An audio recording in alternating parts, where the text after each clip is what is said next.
The money was recovered except for interest at bank rate by the law. So it was just the principal amount was recovered. The principal amount was recovered, but the interest was not recovered. It was not recovered. Then the matter is not addressed because the law, section 93 of PFM requires that matters of interest, you must pay interest on it at the prevailing market rate.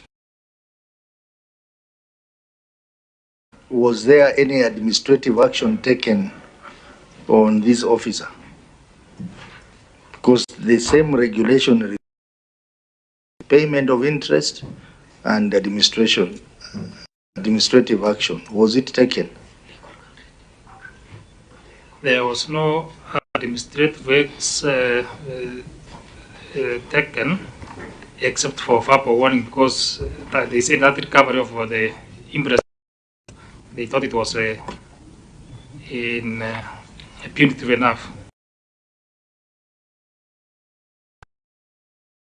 Issues. Let me mark this as query number 3. The matter of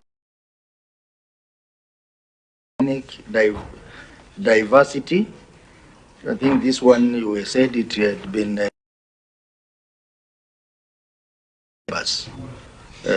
who needed to have an ethnic balance. So let's look at. So for this particular year, we have 3 queries we are going to look at. The year ended. Ledgers. Was that the case? Yeah, I said it was addressed. It was addressed. Again, this is a matter to do with compliance to Section 31 of the Public Audit Act. Inaccuracy in financial statement, addressed, but then it was not addressed. Budgetary control and performance, this one not addressed.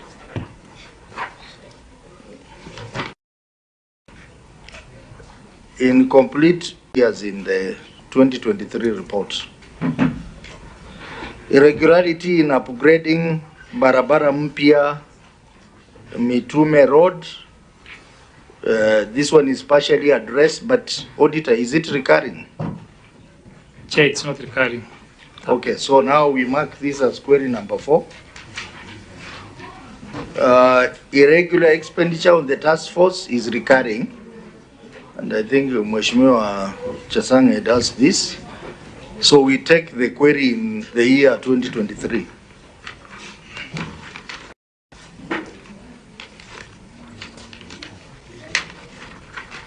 So for this particular year, we consider only one query, which is irregular, like failure to provide ledgers, inaccuracies in financial statements. Caro, were you still the auditor who signed the financial?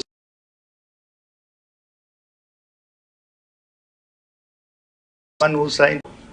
Yeah, again, you have repeated some of the issues.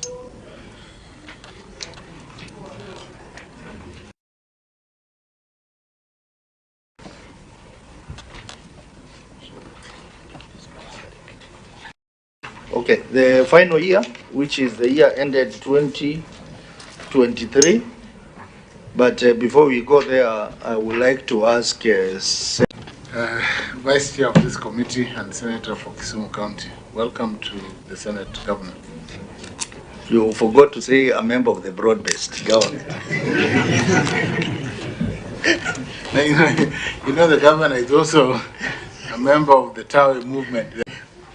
Okay, the year ended June 2023 and confirmed and stated prior year balances, addressed inaccuracies in statement of cash flow, addressed, but again, that touches on the issue of capacity. Inaccuracy in statement of comparison of budget and actual amount touches on that again. Cash and cash equivalent touches on that. Valuation of property, this will mark it as query number 5. It's not addressed. Trade and other payables is partially addressed. Auditor, what is partially addressed here?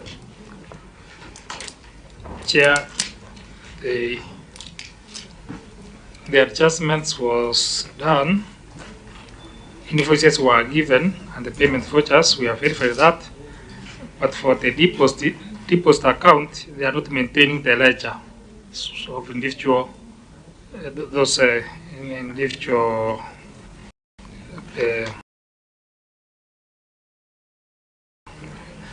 individuals whose retention is being held by the county. So that's what is outstanding. Okay, query number 6 then. Unsupported inventories. Query number 7. Chair, for that, what is remaining is the stock taking reports. The one they have given is just giving the list of those items you are in store, but not giving the value. So okay, we have marked it as 7. Irregular expenditure on public fora addressed. How was it addressed, Auditor?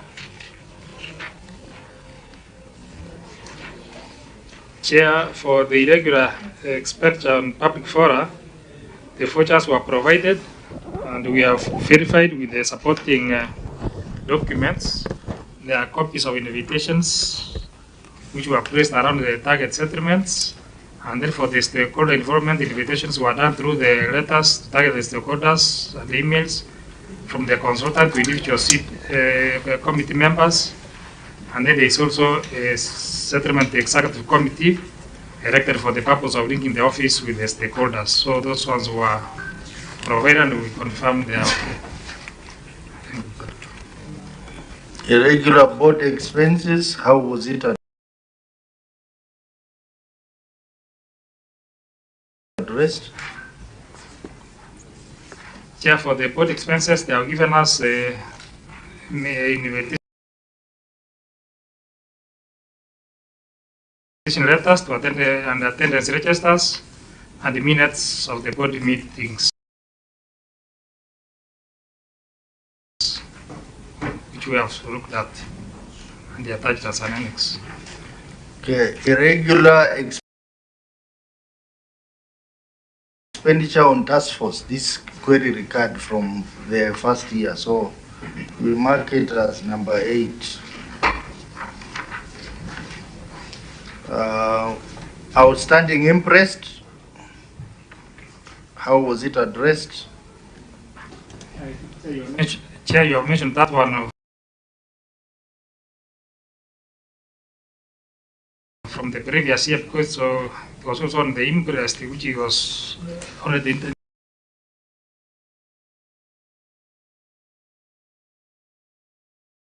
interest is outstanding. Because it was just recorded at the same thing. I had marked it. Yes, Chair. Lack of an updated asset register. That one we mark it as 9. Proposed construction of a multi-story business complex. This one recurred, so it is 10.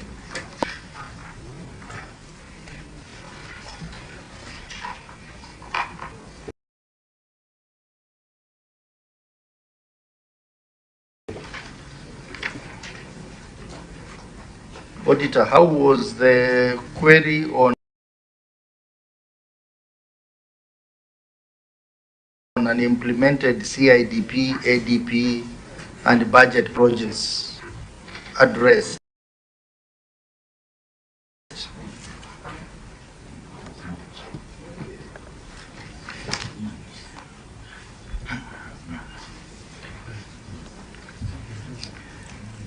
Chair, there is there is a budgeting which was done. It's in the subsequent financial year budget. So those projects which were not done, they appear in the next budgets of the county. Exactly.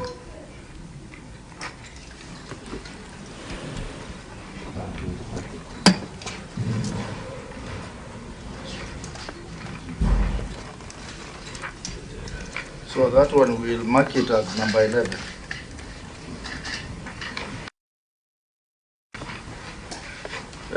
Lack of fraud management and risk policy. Chair, they are using the policy of the county exactly. So, and that's the one which is applicable for. So we took it as addressed. Or the matter of control over functions, we mark it as number 12. That's correct. Yeah. So that was unsupported work in progress. Unsupported work in progress for the year ended 21. Auditor, please. Chair, unsupported work in progress. The statement of financial position as disclosed in Note 8.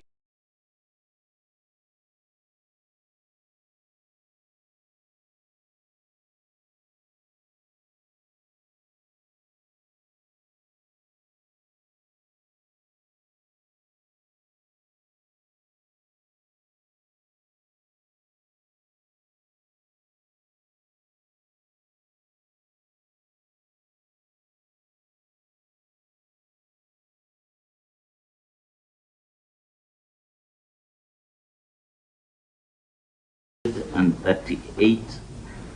28 days commencing 10th June 2019, and expected completion date was 10th June 2021. As at 30th June 2021, the contractor had been fully paid the contract amount of Kenya shillings 390,958,729. Review of the records revealed that the works were subcontracted by subcontractors. However, the contract agreements, contractor and subcontractors were not provided for audit review. Further, the bills of quantity and engineers' estimates were not provided for audit review, while site meeting minutes provided were not signed. It was therefore not possible to confirm the scope of works and the contract sums for each subcontractor.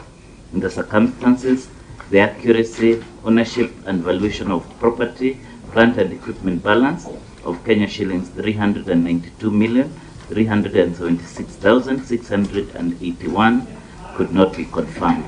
Thank you, Chair. Very well. Governor, your management response. Mr. Chairman, the multi-story business complex was constructed as part of the bus park land, which is a public land.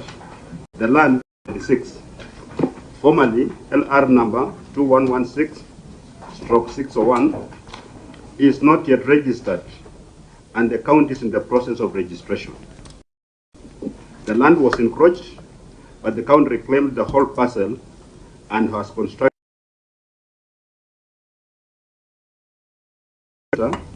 and has secured it with the perimeter wall. It is further noted that the of use attached are correspondences by the Ministry of Lands and Settlement confirming the land is public land. Mr. Chairman, if you check, we have put annexes 1A. Those are letters from the Ministry of Lands and Settlement. That's from page 2 all the way to page 12.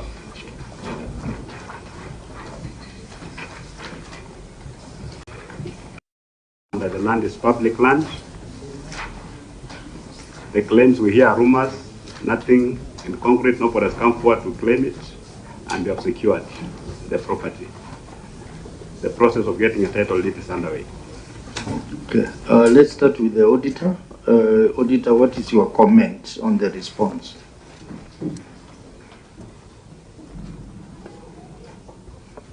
Chair, the ownership documents were not presented, so we cannot confirm unless we have the title. These other document correspondence cannot confirm the ownership of that parcel of land. Contract agreements, these were presented, and we have verified them. Series of quantities and engineer estimates were presented to us, and we have inspected. And then we also have the signed site minutes, which we have confirmed to be correct. Thank you, Chair. Yeah, but auditor, maybe just clarify in your query, paragraph 1. You are saying, however, the construction was undertaken on a parcel of land whose ownership documents were not in the name of the municipality, which means you had access to the ownership document at the time of audit. So maybe you need to clarify on that.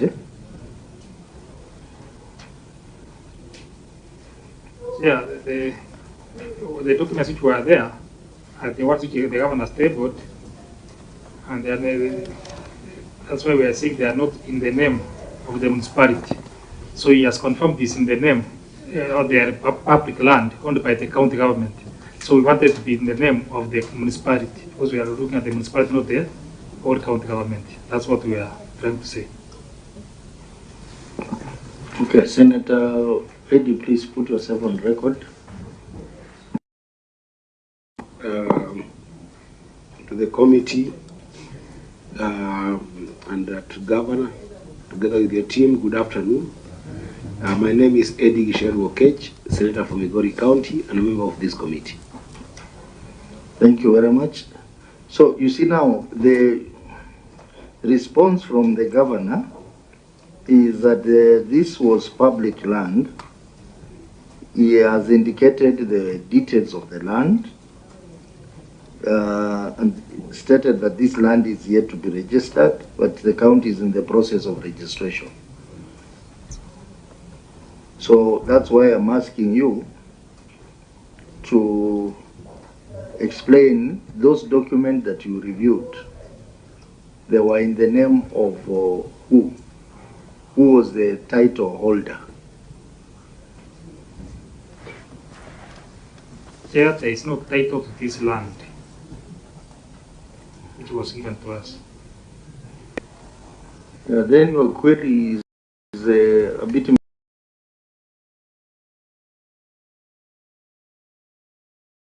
misleading, because it should say that you did not see the title.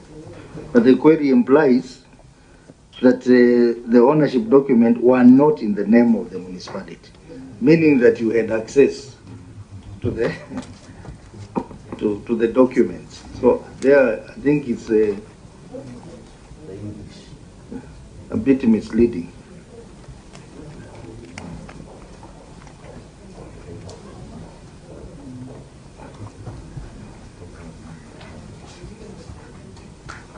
Okay, maybe Governor, the second part of the issue that he has raised is the issue of the contract agreements between the main contractor and the subcontractors.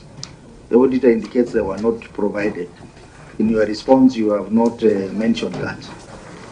I was dealing with the first part of the query. Yes. There are 3. Okay, maybe you can just finish the other. The second one is on page 13 of our response.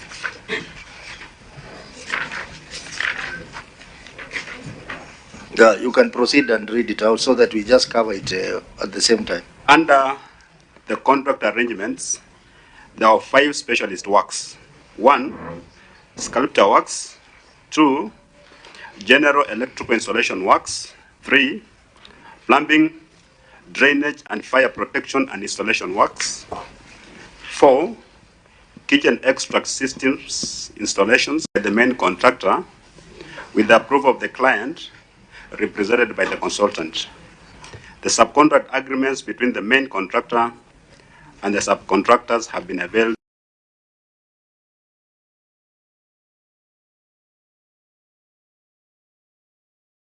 the audit, and they go all the way to page 23. To page 23. The third part of the query is on engineers' estimates. It's on page 24, Mr. Chairman. Bills of quantity and summary evaluation report. The engineers' estimates, stock bills of quantity, have been provided to the auditors for audit review, and we have put annexures there. And they go all the way to page 31. And then the last part of the query was on the signed minutes, and have been availed.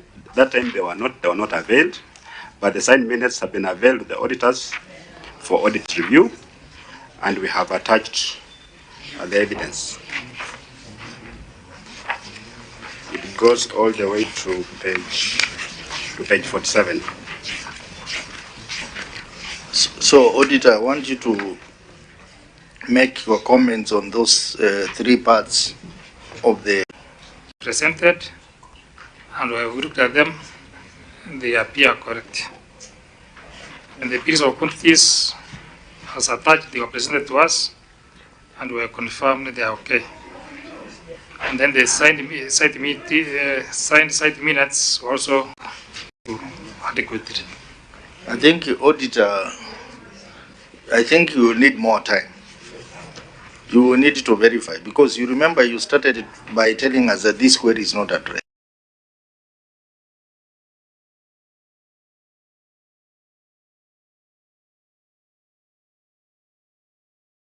Auditor Mutinda, a member of this committee. I can see we are all represented, and that's good. I wanted you allow me, Chair, just to being on the floor.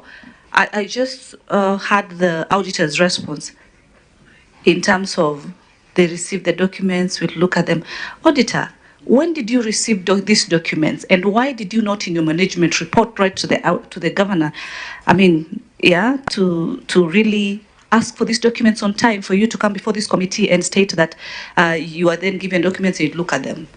This is a day that we've set for Trans Nzoia County so that we can be able to look at these issues and conclude. Proceed.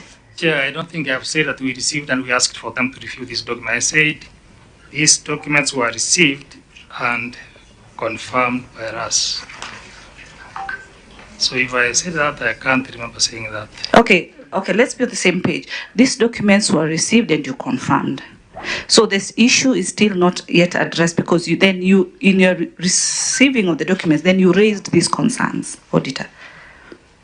You raised concerns ranging from the signed minutes were not signed, concerns that the bills of quantities engineers were not provided for audit review.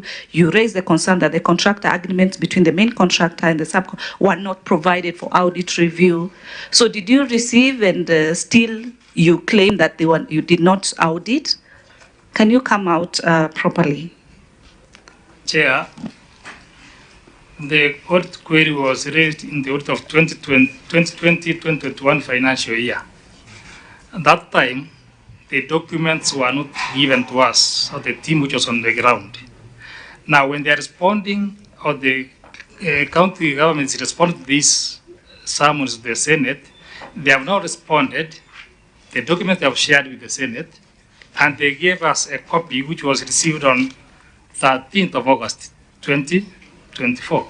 This report was done several years ago. I think if we look at the certificate, it was signed in, because that time this is the time we has brought them on 13th of August. This document, the same time it was submitted to the Senate. So we got a copy, which was coming to the Senate and coming to us. Okay, so just for clarity, and Mark, I would really need your wisdom on this floor. If then by then, documents were not conducted without the relevant documents at that particular time, because you seem to be bringing the element that the issue was at that time, so documents were not presented at that time. Did you have an opportunity to review the audit? Let me come in at this point.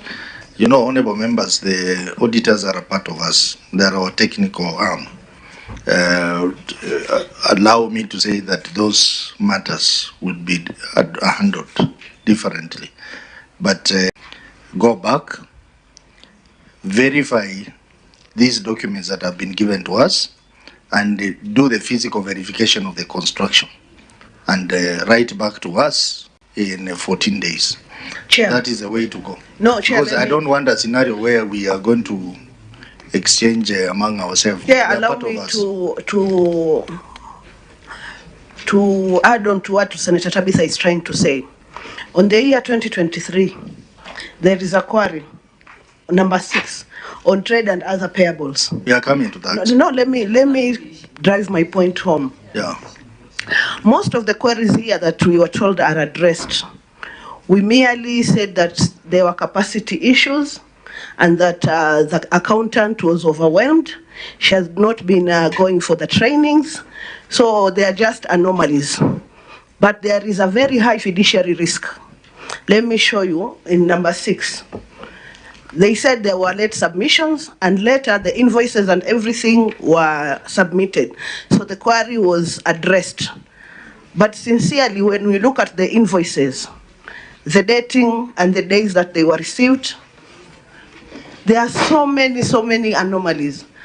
I don't know why we accept documents after the audit, because that is where ukora unafanyika wa mwenyekiti. Haiwezekani wakati auditors wanakwenda hawapewi makaratasi, alafu baadaye makaratasi yanakuja. Na tuseme tu kwa umakini, tangu wakati wa Nyamira waje nimekuwa makini sana kuangalia the annexures ambazo tunapewa. Hata we mwenyewe ukiangalia hiyo invoice hapo, it has been altered. Hatujui ni tarehe 24 ama ni tarehe ngapi. Na ukiangalia katika hii receipt nyingine ambayo imekuwa stamped, imekuwa invoiced on 22nd. Huku invoice yenyewe inasemekana ni tarehe 24. So ni muhimu sana.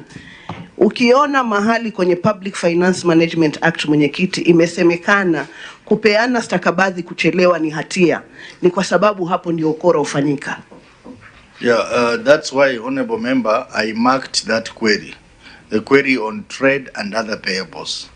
The auditor had indicated it's partially addressed, but the clerk advised that we mark it as a query to be considered.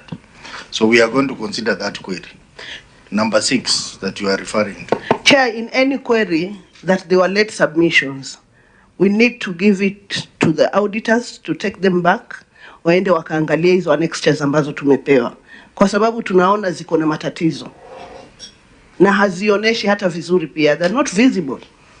So how are we going to say that these matters are addressed if we cannot verify the late submissions of the documents that was not given during the audit cycle? Yeah, that's very important. The matter of late submission of documents is an offense under the Public Audit Act and the PFM Act. And this committee, we always give a recommendation on that. And that's why the accountants who are here, we keep on making reference to you, because you are the ones who mobilize the documents for audit. If you don't submit documents in time during the audit process and you bring to us when you are about to appear before Senate, that is an offense according to the law. Because in any case, senators are not auditors. We don't do audit here. We simply look at the audit query that has been presented to us and look at the evidence. But if that evidence is in itself an offense, that becomes a problem. So senators raise a very important issue, the issue of late submission of documents. We are not going to be very lenient on that moving forward. That documents must be submitted during the audit process, not after the audit process.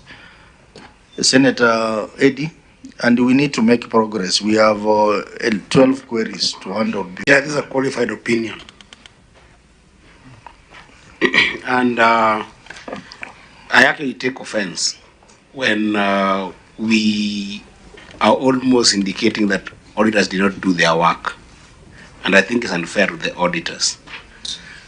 We have got a situation where there is a very clear process. We spent 2-3 hours here with the Auditor General. And Chair, it will be revisionist if we don't implement some of the things that we agree about in this committee. Because we spent time here with the Auditor General. The Auditor General took us through a process of audit and the series of meetings, including management meeting, including exit meetings, that then, before a certificate is raised, Chair, there will be several engagements with the respective county. Where do I take offense? I take offense that at the point that the conclusion of an audit has been done and a certificate has been issued, there were no particular documents. Because this certificate was issued, when was the certificate issued? Just inform me the date.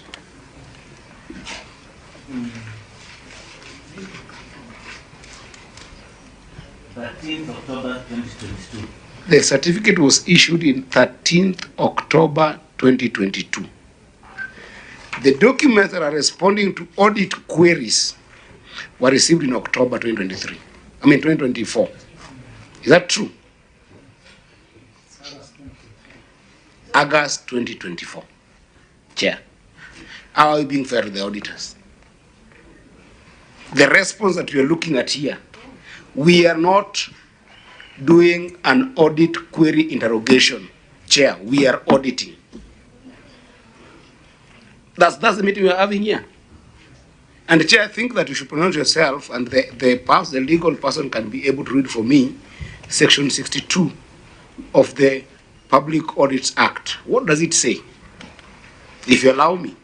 Yeah, what legal? Please proceed. Chair, Section 62 of the Public Audit Act provides for offences. A person shall not, without reasonable cause or lawful excuse, obstruct, hinder, assault, or threaten a member of staff of the Auditor General. B, without justification, fail to provide information required under this Act. C, without justification, fail to provide information within reasonable time that is required under this Act. D, submit false or misleading information. E, misrepresent to or knowingly mislead a member of staff of the Auditor General. F, interfere with or exert undue influence of any staff of the Office of the Auditor General. 2, a person who contravenes subsection 1 commits an offence and is liable on conviction to a fine not exceeding 5 million shillings or to imprisonment for a term not exceeding 3 years or to both. So, Chair, this is my pronouncement. Because I really am tired of this kind of engagement in this committee. The first process that we must clear is that the documents that we are seeing here that are responding to these queries, were they provided for at the time of audit? Were they provided for at the time that the certificate was issued? No. So then, as a committee, to be serious, we must pronounce ourselves that was there a reasonable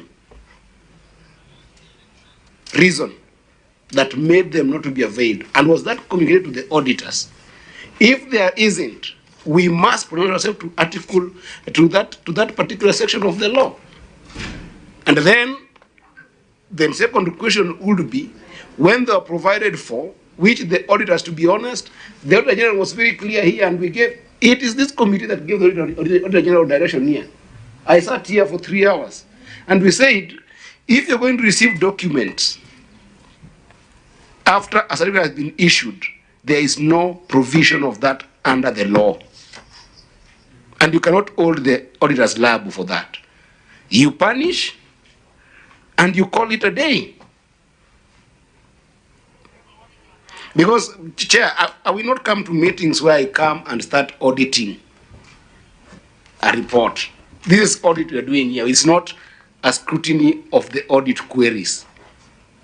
So, Chair, I hold the view that any document that came after the issuance of certificate should not even be reviewed. Shouldn't. The law is very clear. This certificate was raised in 2021 and closed. You take the auditor to another audit process on August 2024. Chair, what are we doing? This matter is not a new matter, honorable members. We have handled this matter of late submission of documents. And I want to agree with you. Where there is a fair and valid explanation as to why the documents were not provided during the audit, the committee will consider that particular case. But where there is no fair and valid explanation on why the documents were not provided, then the committee cannot start redoing the audit. They will simply make a recommendation on that. Governor, in his response, he stated that the documents were later on found with the contractor. Found with the contractor, which means they were not there with the county government. They were later on found with the contractor. So that is the first challenge, that the documents were not there. Number two, honorable members, this is the very first time this Senate, through this committee, is looking at municipalities. We have not been looking at municipalities since 2014, when devolution started. The same matter also with the water companies. This is the first time Senate is looking at it. And these challenges are there. So I think we need to decide moving forward how we are going to be handling such matter, because I'm seeing we are going to get into a major constraint on this matter. That looking at this report, we may even decide that there is no matter that we are going to look at, and that will be another problem. So I want us to handle case by case. On a matter that we feel there is a valid and fair explanation, then we proceed. On a matter that we feel there is no valid explanation, then we take the necessary action. Chair, sorry, I don't mean to be rude or anything, Senator Abitha. Chair, you know the Auditor General's position was very important, and I hope that the COG was logged in that for the conversation.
General, the topic today is about what we are receiving from the Auditor General, and we're also discussing about the task forces in the county. Maybe just one question, Chair, that I've seen as an issue, and I once raised this issue, but I even wrote a letter to the Auditor General, but I've not gotten responses till date.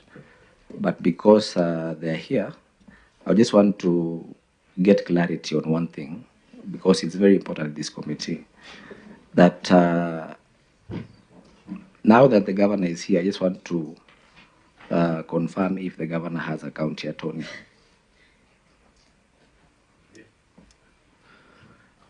The county attorney is even here. The county attorney is here. Just confirm, Governor, that the county attorney's mandate is to represent the county government in each and every matter that comes to the county. I can't confirm that.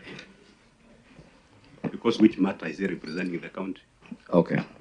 So, Governor, there is a payment that was made from the county to one Oringo Waswan company advocates.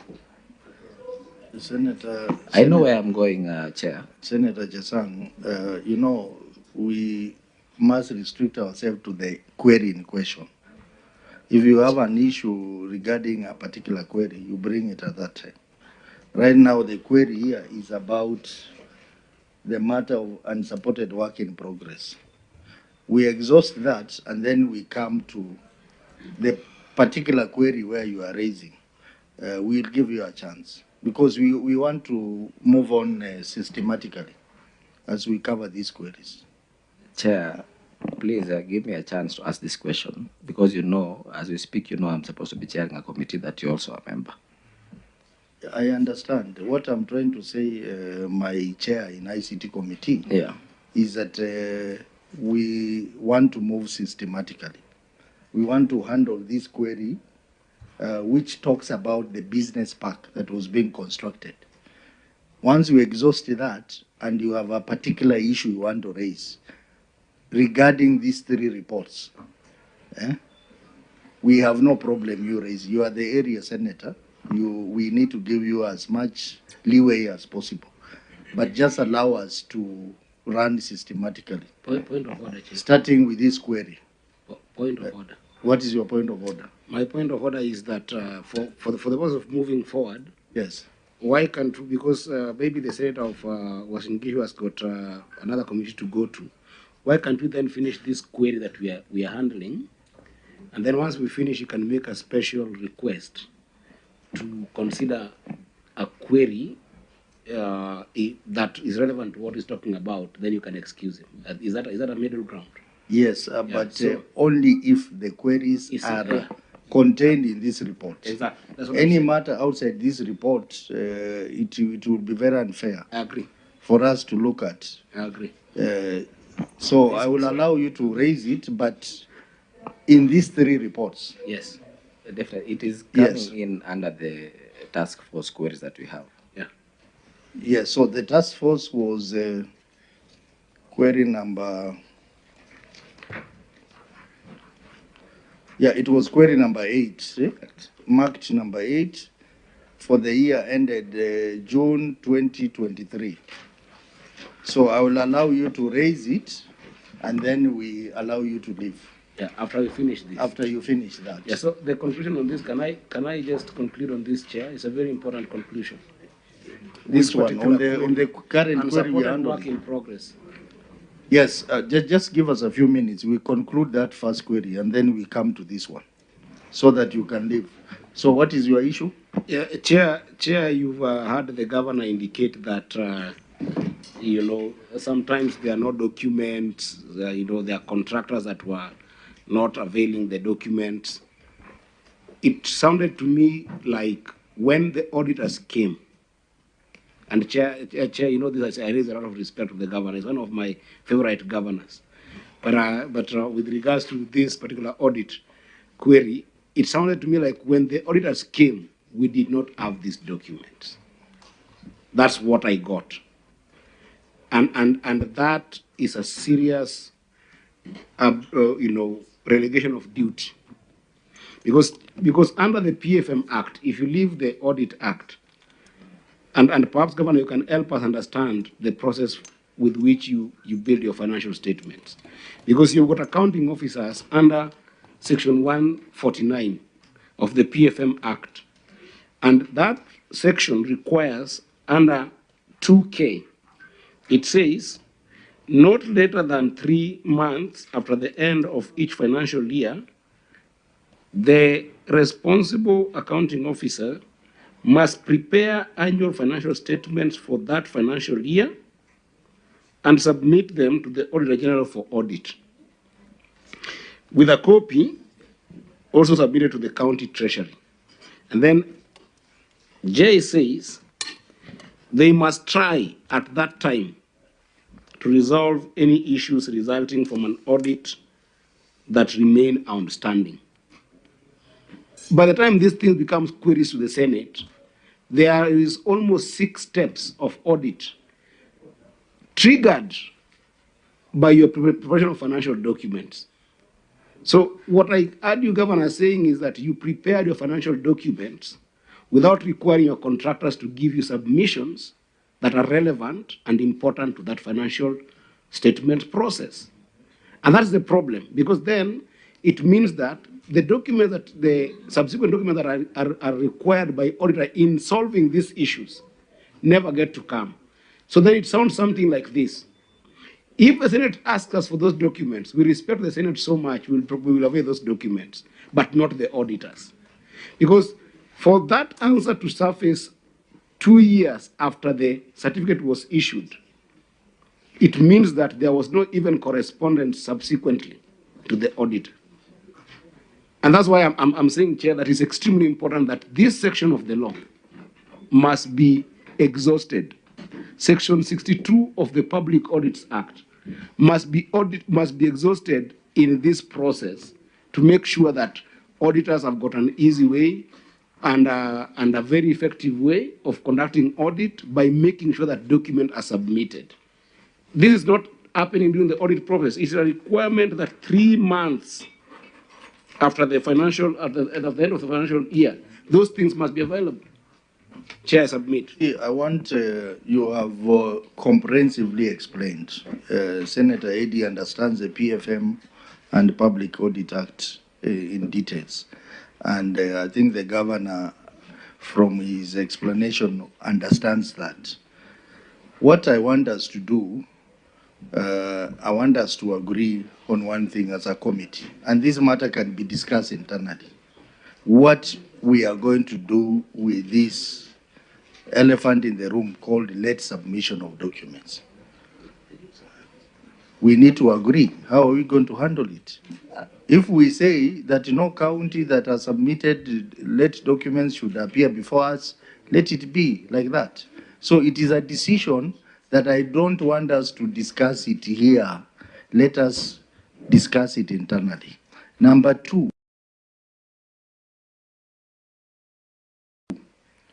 we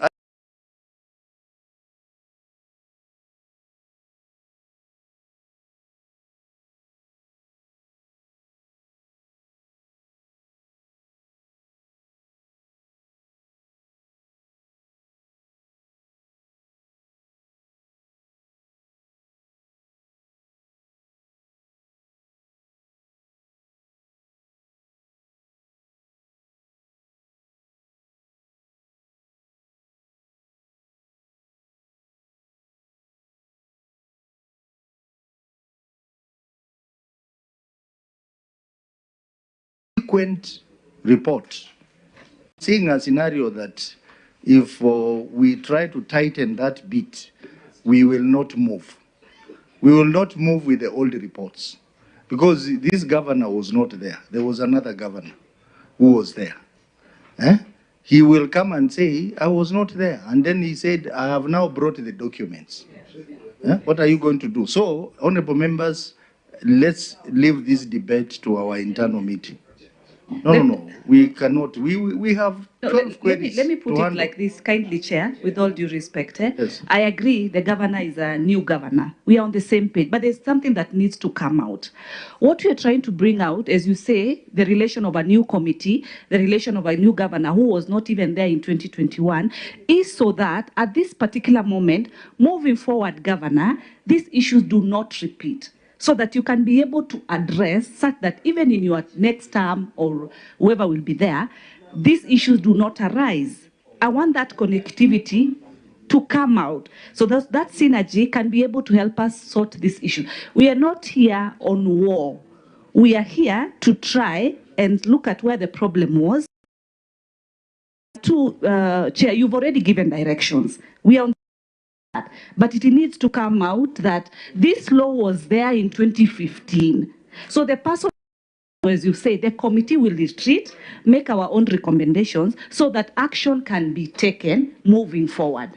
It's as simple as that. So if we can be able to move to the next question, because governor has been able to respond to what we want you to ask you respond. You've given your response. Your county attorney is there on all matters legal, whichever.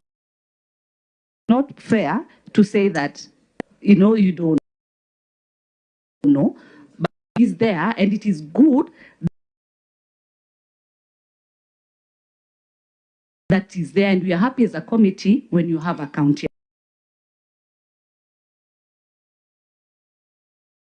This matter in terms of the Audit Act that is in place. So, Chair.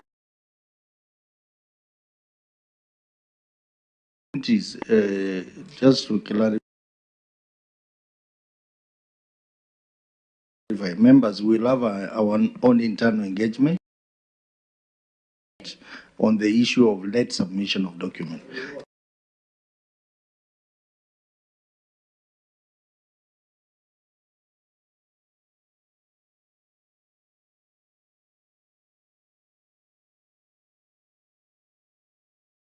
He needed to interrogate the documents further. So I had directed that he goes back, verifies the documents submitted in 14 days on this particular matter. And then the committee will decide on the way forward.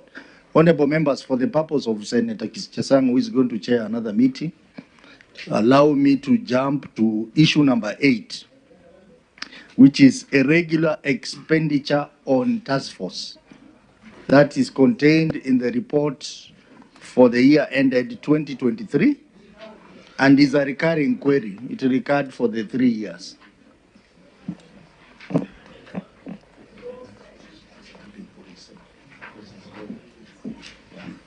So, Auditor, please take us through the query. Thank you, Chair. The query on irregular expenditure on task force. The statement of financial performance for the year ended 30th June 2023 reflects task force expenses amounting to Kenya shillings 3,290,210, which was not explained by a note in the financial statements. The amount was utilized by a task force that was formed by county government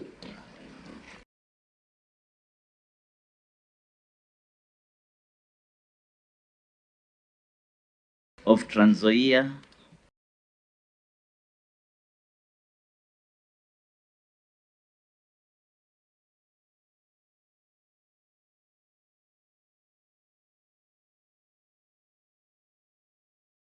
of Kenya shillings 7,288,980 spent in the financial year 2021-2022.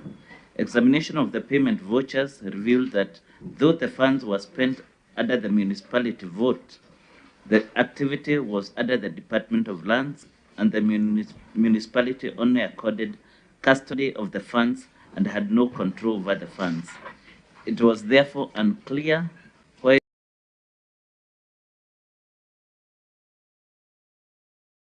the expenditure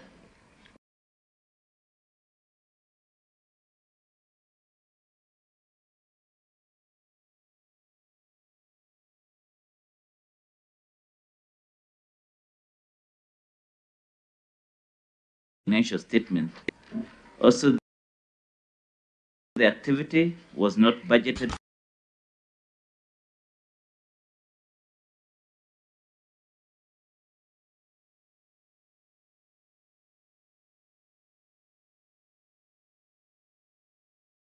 or within Kitale municipality. This number significantly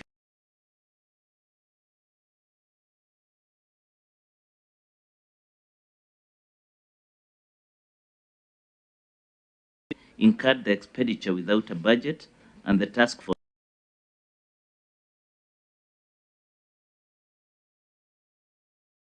funds amounting to Kenya shillings 10,579,190. Thank you, Chair.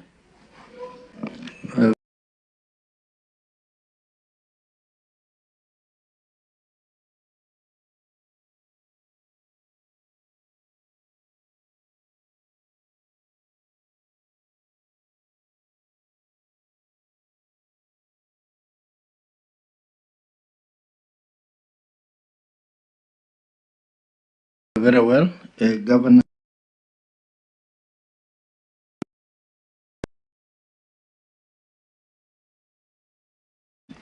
Where the municipality is domiciled. While the money was transferred to the municipality, most of the parcels that had been grabbed, so to say, fall within the municipality, and that was the mandate of the municipal board. Auditor, your comments on the response by management? The matter is outstanding because there is no consideration of those, the difference in the plots which the report came up with. That's the 120 and the 1,400 plots. There's no consideration to show which ones are public, which ones are private, so that we can confirm from the ownership documents. Thank you, Chair.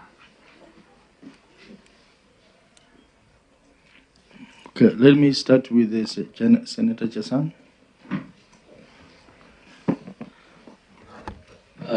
Thank you, Chair. The reason why I was mentioning this is because the same Chair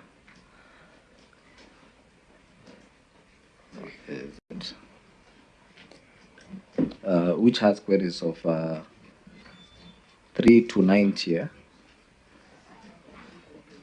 Just a minute.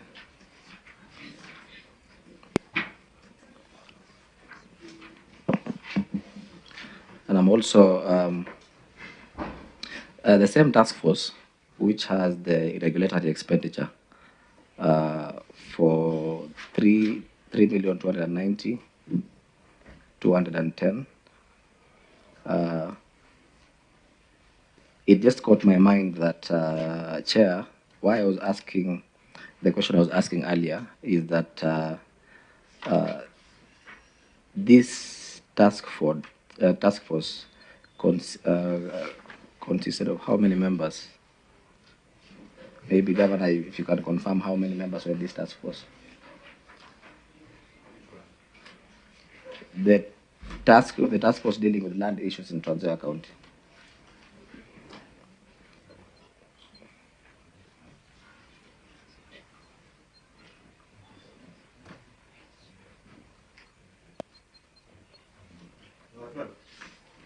And there were 12 members.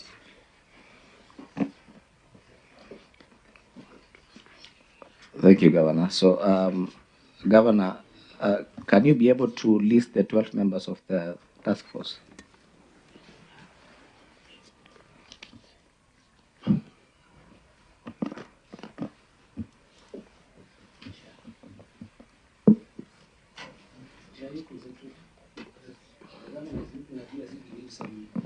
Governor, you proceed. Because I'm wondering why, what is the audit query about this? No, I'm just... Because the query was about whether there was a budget for the task force. Then number two, where was the budget? Because the municipal did not have the budget. Then number three, the amount of parcels contained in the task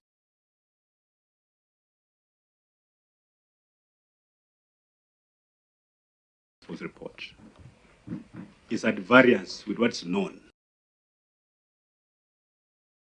in a particular jurisdiction.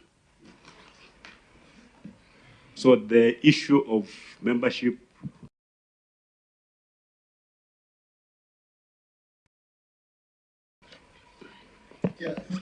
Chairman, you know why I was asking this is because we are,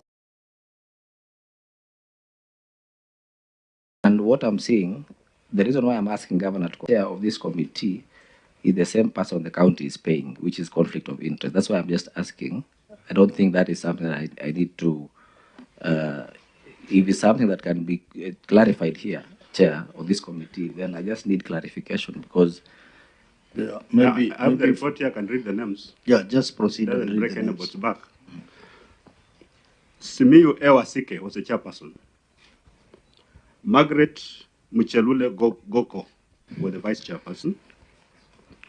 Nasike Diana Obwile was the secretary. Dorothy Nabwana Nyukuri was member. Zekius Kipsiele Kitur, member. Emmanuel Mutange, member. C.S. Patrick Mukamo Nyongesa, member. Simon Kipkoech Chebi, member. Morris Simon Barasa, member. Kenneth Kipkorit Langat, member. Robert Aura Wasike, member. Lineka Nafula Buire, co-opted member. She was the chief officer at that time. Yeah, so those are the members. Proceed with your next question. So, Governor, who was Oringe Waswa in this task force? He's a stranger. He's not in the task force.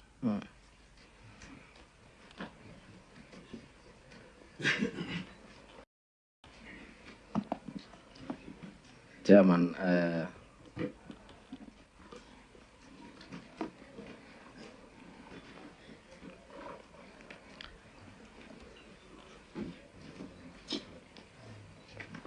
Chair, can I submit a copy of the report? It's here. Yeah, of the task force. Yeah, that's the report here. That is for this particular matter. It's not in the audit. These are just an external issue. So besides what we are discussing today. Okay. You can table the task force report.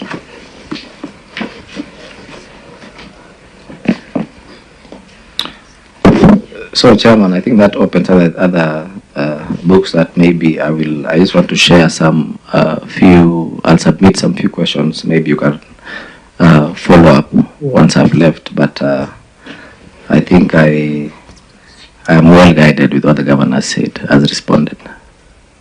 Yeah, so you have a set of questions? Yes, I just want to draft a few. Yeah, you can give them to the clerk. As we go on, we will interrogate them further. So maybe if I take you back, the auditor, the query you are raising is that this particular expenditure appeared in the financial statement for the municipality, and yet the activity was under the Department of Lands. Is that the case? That's true, Chair. Yeah. So maybe, Governor, you can explain on that. The funds were from the Land Department under the county government, but then the expenditure appeared in the municipality. Mr. Chairman, yeah, the municipality, the mother department for the municipality in Transwaya is the Department of Lands. This money was budgeted in that Department of Lands. This task force were within the municipality. So the money was transferred to the municipal board account at SBM. So the query was that the municipal body did not have a budget. But we are saying we budgeted under lands and transferred the funds to the municipal board. What informed that decision, I have to be in the mind of my predecessor to know what informed that. Yeah. So maybe Mark, I want you to comment on this.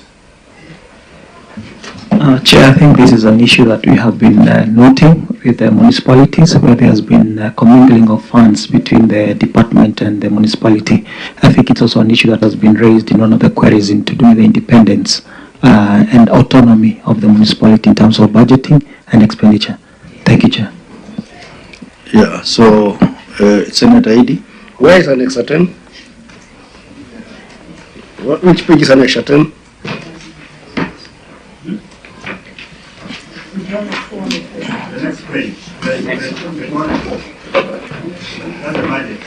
Yes, Governor, may you take me to the note that expressly indicates that the amount of 10 million was budgeted for the task force? Yes. Land task force. Temporary committee.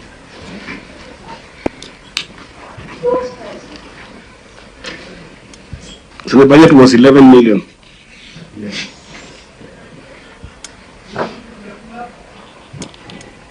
Okay. Auditor, what is your view of that? Does it answer your concerns? To us, if you look at why we raised the query in the first place, is because that same budget indicates there is a column for municipality, and then there is a column for Department of Lands. So why was it put in the Department of Lands and not the column of municipality? That's where we had a problem. So that was our query. Because I'm also confused whether the land tax force was for the municipality or was for the general land department. The note is not explicit about that.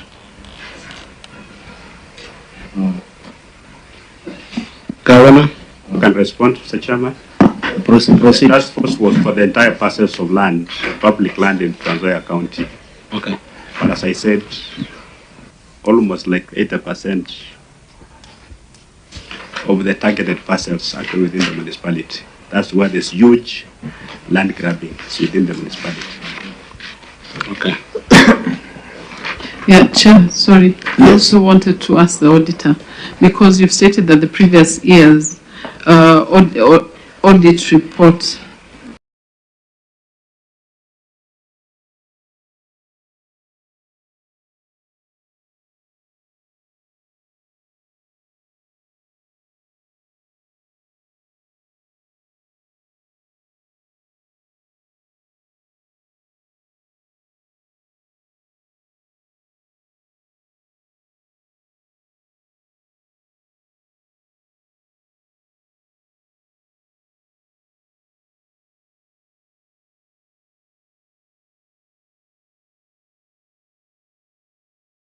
that those municipalities incur the expenditure without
budget. So does it concern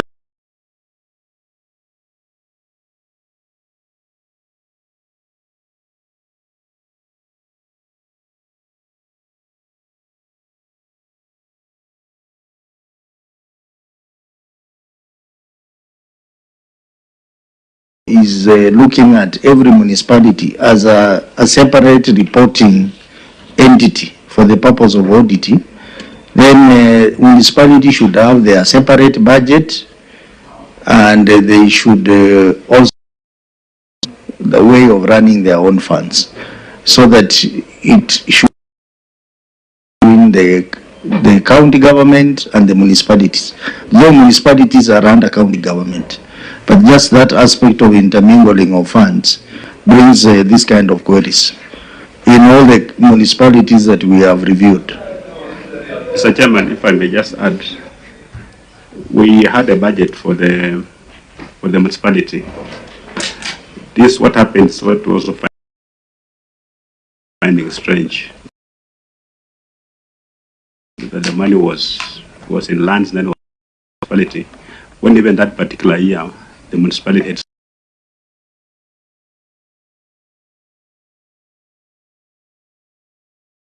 and accounts for it almost independently, with no interference from the executive.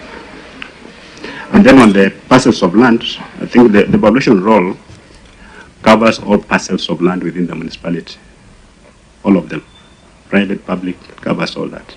But the task force was focusing majorly on public land.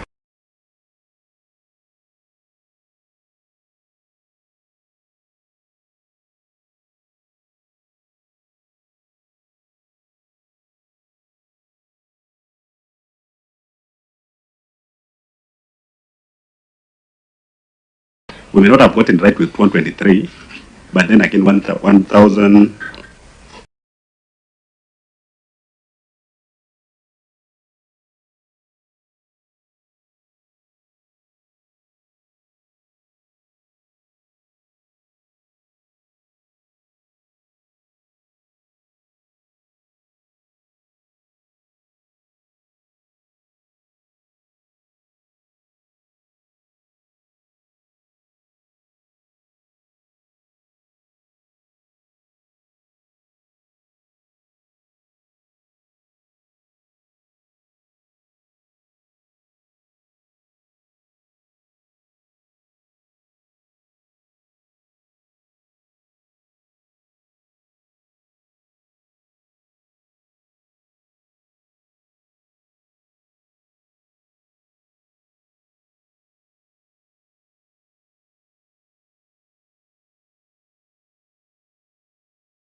that the Rhinoark Charitable Trust does is an incredibly powerful and positive water story. We are proud to sponsor with the White Cup brand to the tune of 3.5 million Kenya shillings, which we think is going to help support this cause. The three teams, the Charging Hippos, the Bush Babes, and the formidable Gecko Tribe.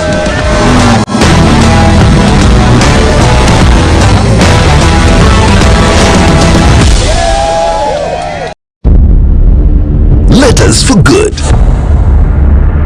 In Olkalau, Nyandarua County, Joanne Dumu is filled with joy as she expects her 9th child. But everything would change after the birth.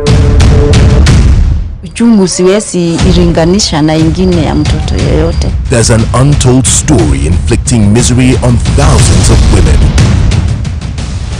Be inspired by ordinary Kenyans beating the odds through extraordinary determination. Watch M-Pesa Foundation's Letters for Good. We're getting into a money conversation this hour, and we are saying welcome to all our audiences on our streaming platforms, YouTube, Facebook, X, and TikTok, and our audiences on KTN. Thank you for being here this morning, and also across Radio Garden and all our other radio platforms into Kenya's biggest conversation for this hour. Our guest is here, and saying a good big morning and a welcome to the hot seat. Isaac Njuguna is the CEO of Zimele Asset Management. Good morning. Good morning. How are you? I'm fine, thank you, and thanks for having me. Karibu sana. Asante sana. You're in the hot seat of the Situation Room this morning. Okay. It's cold outside, but let's see how we can warm things up here a little bit. And we welcome you in a pure Situation Room style. Thank you. CT is a man with many visas. He goes around the continent and he picks up proverbs from different countries every week. It's got to be quite some time travel, isn't it? Yes. So he's got a proverb this, and he'll give us that proverb, and then you can tell us what it means to you, how you would interpret it.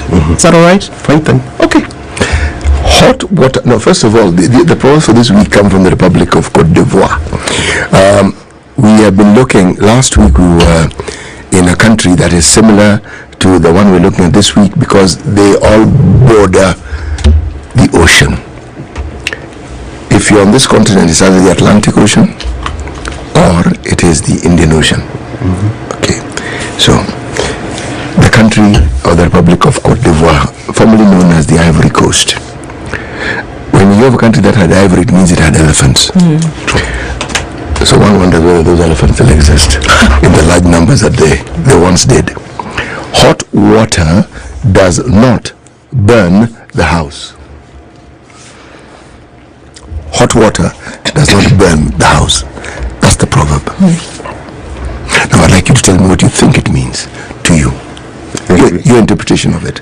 Very, very deep. I think it's probably just to say that hot water is not destructive as such, because if it were, it would burn down the house, given that it's hot. But it doesn't, because it's what it's used for, I guess. Yeah. So it's not so much about the heat; it's about what the use that it's put to. So what would that mean, do you think, if you were to apply it? Well, if I was to look at it in terms of my industry or my profession, if I was to think about the same analogy using money, money is what you make it out. Money can get you to where you want to go. Money can help you achieve your goals, but money can also get you into trouble, as you're well aware. I think there's been this conversation going on for quite a while about the country's indebtedness and how that has caused us to get into an austerity mode, raising taxes, cutting spending, and that kind of thing. Now, at the individual level, it's not any different. If you don't manage money, money is going to manage you. And in most cases, it is not a very good manager. Money likes a master. So if you're going to be the servant of money, you're going to live a very difficult life. So in other words, money is how you manage it. It can give you a comfortable life, which is what my industry seeks to achieve, or money can make you a slave. As you're aware, debt simply means enslavement. Enslavement to money. So the choice is yours. So hot water, money, same difference. Wow. You put it very well. My goodness, how's that for landing a plane this morning? Love to hear it. So then how we can just jump right into it, because I think you just paved a very good path for the conversation that we'll be having today. I mean, though we are looking specifically around, it just is able to open up. We're looking specifically at unit trusts and bills and bonds, but then we're also looking at practical investment choices for Kenyans. Let's start from the beginning though. Tell us a little bit about Zimele and how you established what you do. Zimele Asset Management has been around for more than 26 years. Our main goal or our main mission is actually to empower individuals from all walks of life to achieve their goals in life. And we help them to achieve these goals through saving and investment solutions. So name any goal that you have, because by and large, given who we are, we have aspirations. The minute you get to a certain age, assuming the working age, you have certain aspirations. You want to do things with your life. You want to grow personally. You want to buy things that will, help you make life better. So that's where we come in. So we help you manage your finances through saving and investment to get you to this destination, which is your goals. Yeah, and we do that through unit trusts, which are really a coming together of like-minded individuals where they put their money together. The money is invested collectively in various assets, and the gains go back to the individual, and they use those gains to be able then to achieve their goals in life. So if you will, the unit trust is like a vehicle. The goals are the destination. So the unit trust is a destination to get you to your goal. Okay. Sorry, the unit trust is a vehicle to get you to your destination. Your destination. Absolutely. So that's how we come in. Okay. Yeah. So now let's just break it apart and let's just make it for us to really understand, to be practical here, because unit trust, I mean, it sounds so bougie, and you should think I have a couple. Can you see I have a couple of unit trusts put away somewhere? You see, this is the thing. For us to really understand what is a unit, because we'll go to bill bonds as well. What is a unit trust really? I'm taking 20,000 shillings. Am I essentially putting it in a trust? Is it going to gain interest? And then later on, will I be achieving a profit to put me somewhere? Open it up for us to understand what exactly it is. I think if it was to break it down as you've requested, it's not really complicated. The name is a bit intimidating, unit trust. Reason being, they have not been around for long. I would say we are like the new kid on the block as far as financial services are concerned. Banks have been around forever. Insurance companies have been around forever. SACCOs also have been around for quite a while. You've even had land buying companies, which have been around for a long time. Unit trusts, on the other hand, are just slightly over 21 years old. We have been around for longer than that because we were existing in a different structure. But if you think about the problem, what problem are these entities seeking to solve? Because business is all about problem solving. So the problem here is, and I'll give you an analogy again in the methodology of Proverbs. If you want to go fast, go alone. If you want to go far, go with others. So going alone, or if you want to go fast, that's how you go and try and put together all sorts of investments that you can come across. So given how much money you have, so you can go and buy treasury bills, you can buy treasury bonds, you can go and buy a piece of land for speculative purposes, you can even get into business ventures and so on and so forth. Now, whether that succeeds or not is entirely a different matter. But in usual terms, if you're going to be watching your money and you still have something that keeps you occupied full-time, meaning your job, then perhaps something is going to give. And that's why, for instance, you'll find if you're going to run a business part-time and there's somebody else who's running it full-time, chances are the person who's running it full-time is going to have better results. In other words, they're going to have more success than you. Now, that's where we come in. So in the unit trust setting, you give us your money, and so many other people give us your money. And I would like to emphasize here, we're not talking about a lot of money. At Zimele, for instance, 100 bob gets you started. And that 100 bob is just indicative. Technically, we really don't have a minimum balance. We have people saving 20 shillings. We have people saving 50 shillings. So it's really according to your person. That's why we say it's practical and should be for every individual. As long as you have an income, we believe you have an income, you have goals, you have aspirations, you need to save money, we are there for you. Okay. So that's where we come in. So we take this money, 20 bob, 100 bob, 1 million shillings, 100 million shillings, depending on the individual, put it together in one pool, and then invest it collectively. Now, when we come to investing, primarily we invest that money in treasury bills and treasury bonds. Now, those are what you might have heard being called fixed income funds or money market funds. So what we simply do is we take that money and lend it to the government. And I can tell you right now as we speak, there's probably no other venture that is as profitable as lending money to the government. As they say, every problem, if you flip it, becomes an opportunity. The same government that you're saying is indebted, same government that you're saying is going through austerity, has to borrow. Now, who does it borrow from? Primarily, it has been borrowing from banks, but you can also lend money to the government. By joining a unit trust and putting money in a money market fund or a fixed income fund, you're in essence lending money to the government, because some of your savings are going to be used to buy those bills and bonds. Now, what's the issue with bills and bonds? Also comes to rate of return, because at the end of the day, you want to make sure that your money is working for you. If your money is not working, then it means that it's going to lose value. Now, these bills and bonds, currently we are looking at rates of interest rates from 15% going all the way to around 18%. Can I just pause you for a second? Please. Unit trust you explained. I have an understanding. Yes. What's a bill? What's a bond? Okay. Let me go back to that. Yes. Now, a treasury bill, or let's just start from scratch. You remember earlier we said debt. Yeah? Yep. So when the government gets into debt, it is required to borrow. Yeah?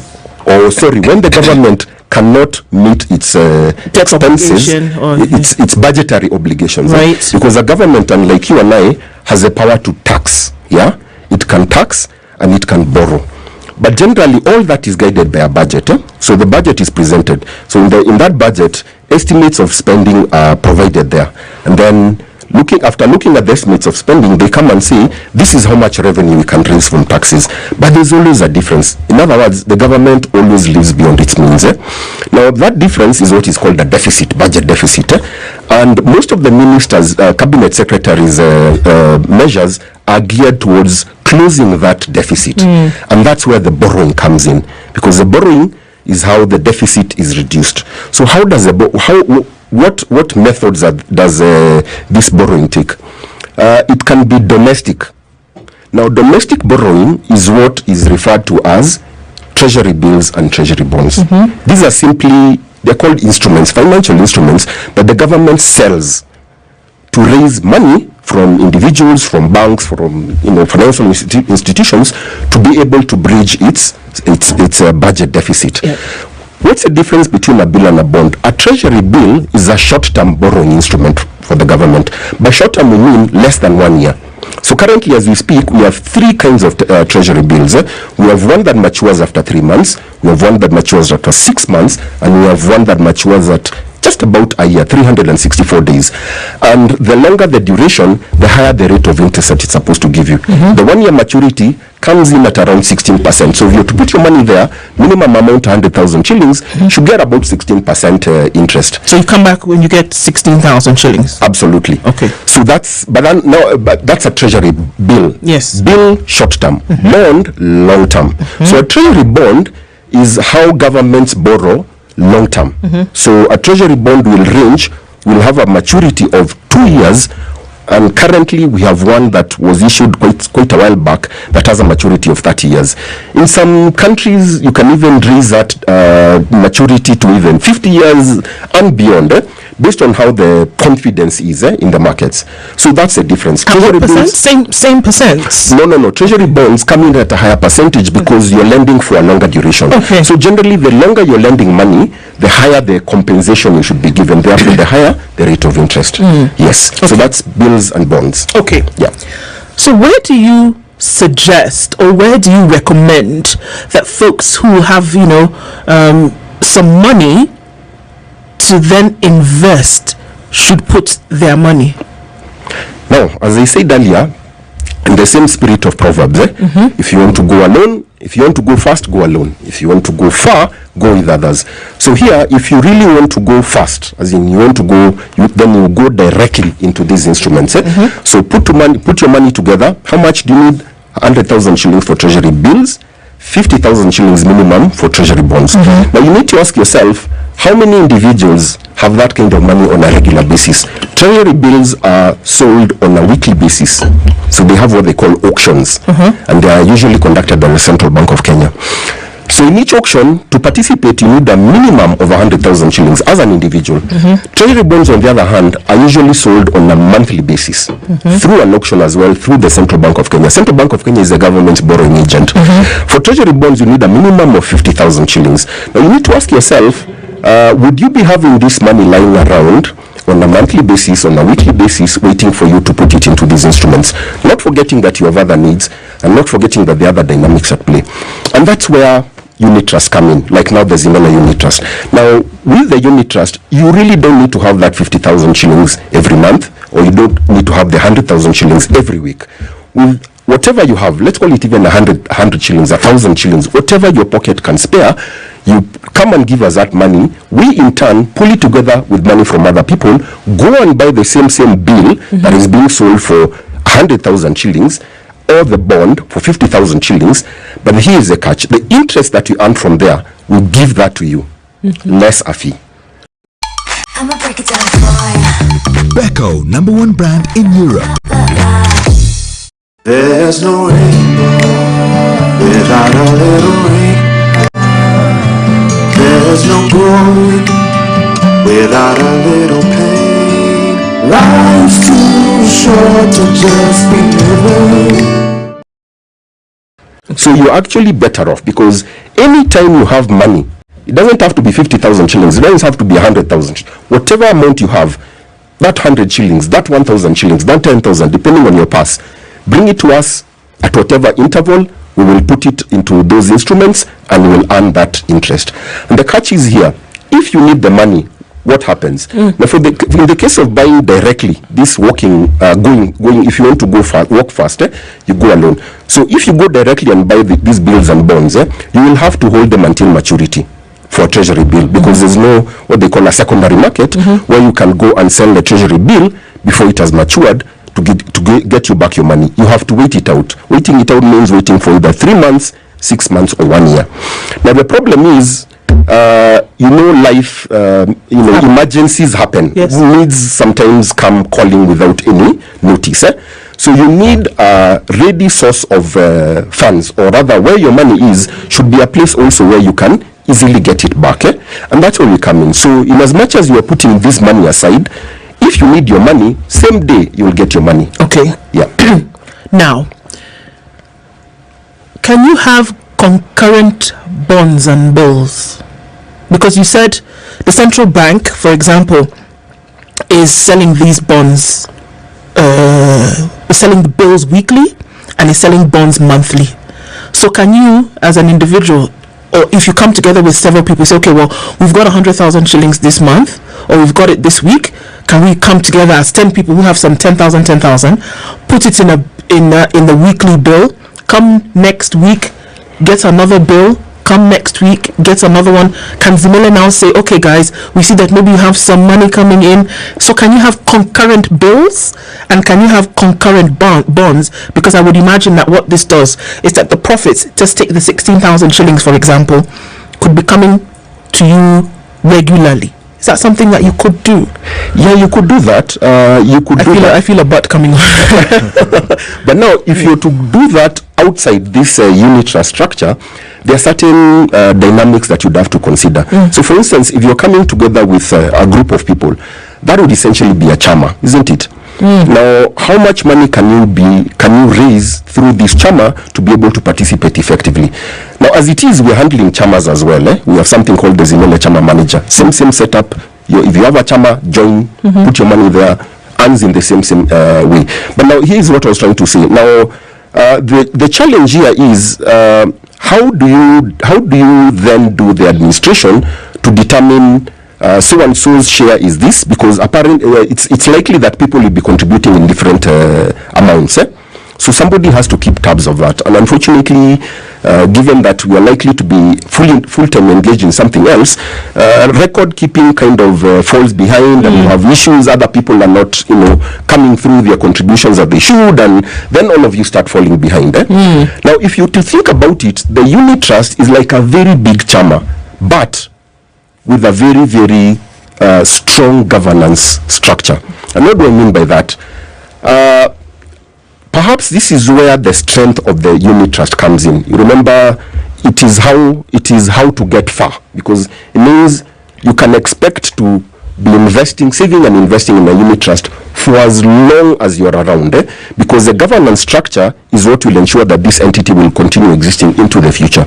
And what do I mean by the governance structure?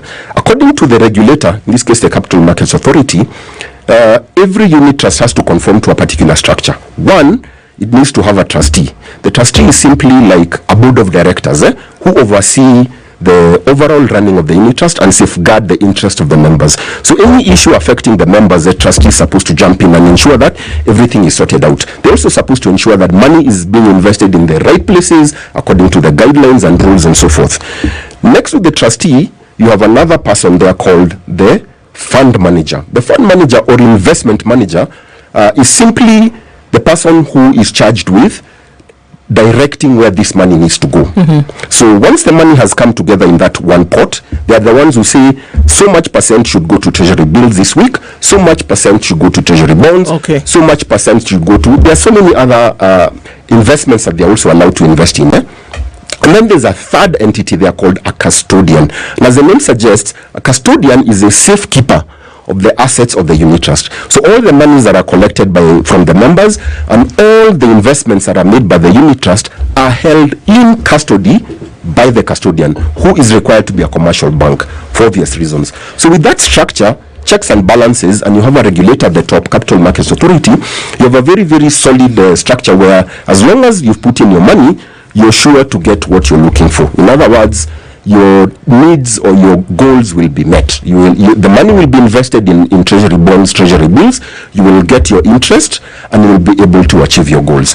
Outside that structure, all sorts of things can go wrong. Money can be easily diverted into other places, and you've had those things. Yeah, so those ones are less likely to happen under the unit trust structure. Do SACCOs do the same thing that you do in terms of how they invest their money?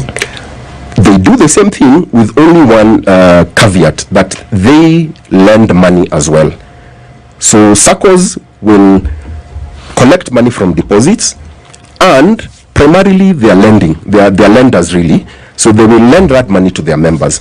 Now the only challenge there is whenever there's that lending component, especially to individuals, there's always the default, the issue of default.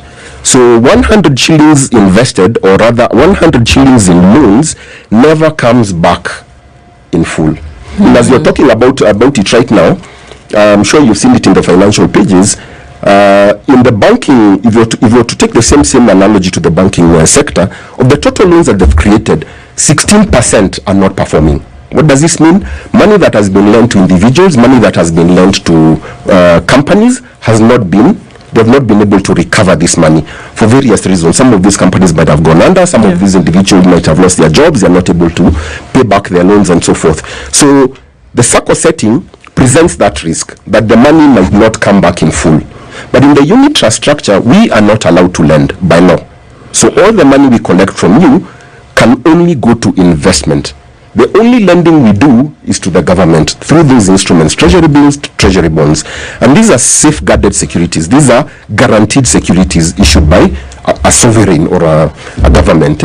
So chances of government defaulting are very, very low. Why? Because unlike you and I, governments have the power to tax. We don't. So if there's a bill maturing, all they need to do is just either they use the money from taxes, or they're even allowed to take more loans to pay old loans. Now, nobody has that kind of flexibility.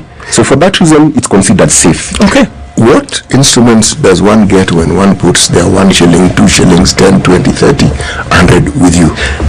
Essentially, you open an account. So I'm an account holder. So you open an account in the Zimele Unit Trust Fixed Income Fund, or the Zimele Savings Plan, as we call it. So that 100 shillings is simply a deposit or an item in your account. Every month there's interest that's checking in, so you'll be able to see how much interest you're earning. If you have another 100 shillings the following month, put it there, you will see it then in the statement. In the other month, the 200 shillings qualifies for interest, and it continues growing. So beyond just accumulating the interest, I cannot use this money to safeguard or to guarantee me to borrow. You can. How? You can actually go to a bank, tell them this is how much money I'm holding at this unit trust, and I need to get a loan of this much. So this would actually be like your security. Isaac Njuguna, who is the CEO of Zimele Asset Management, is in the studio with us this morning, and we're talking about essentially what you can do with your money. Jesse? Well, I was looking for keywords, and I'll come in as a, how should I put it, Gen Z enthusiast. Someone who's just joining the job market, might not have too much money to invest. And you mentioned there are low entry requirements. As little as 100 Kenya shillings, you can get going. That's very important. Enhanced returns, you said the percentage of interest is. Does it vary? If I decide to invest using Zimele and someone else goes with an insurance company, say Britam, does the interest rate vary? So I should make an informed point of view, I should make an informed decision when picking which particular asset management company to go with. Kindly tell us that. Equally, is it ideal for long or short-term investments when you're talking about unit trust? Because we're dealing with a generation that wants, how do I put it, instant gratification. They might look to invest and get money as fast as possible. So is this a long-term or short-term investment? And equally, I'll have to poke holes into the credibility of government paying back. There are those who might look as, this is similar to government not repaying pending bills. You can, you might be looking at a, pyramid scheme or something.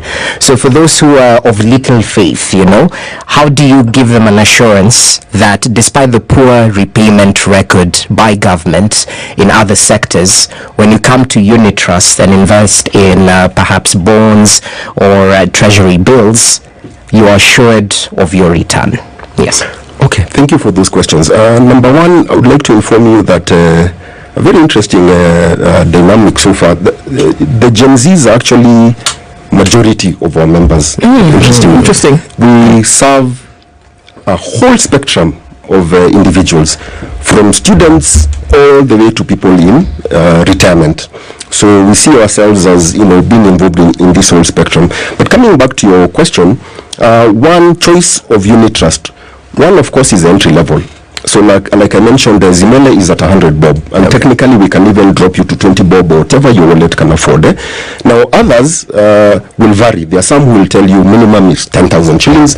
Others will even tell you their minimum is 1,000,000 shillings.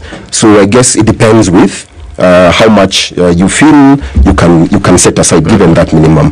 Now, as far as the returns are concerned, first thing, of course, is that these instruments that we invest in, Treasury bills and Treasury bonds, the interest will always vary from time to time based on the government borrowing requirements. Okay. So currently we're in a high interest rate environment. When we talk about interest rates in the range of 16% going all the way to 18%, that's not a normal environment. And this has been playing out not just in Kenya, but globally. And we can even trace its roots to America. So whatever happens in America has bearings here. So America raised its rates to try and control the inflation, and that worked its way all the way here. Okay. So rates here also went up.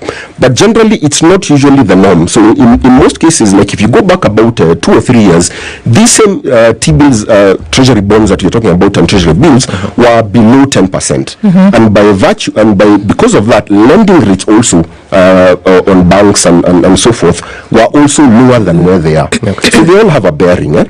But from time to time, they'll normally go up and they'll go down. So that will come to you. So depending on what we get in the market, that is essentially what we will pay you.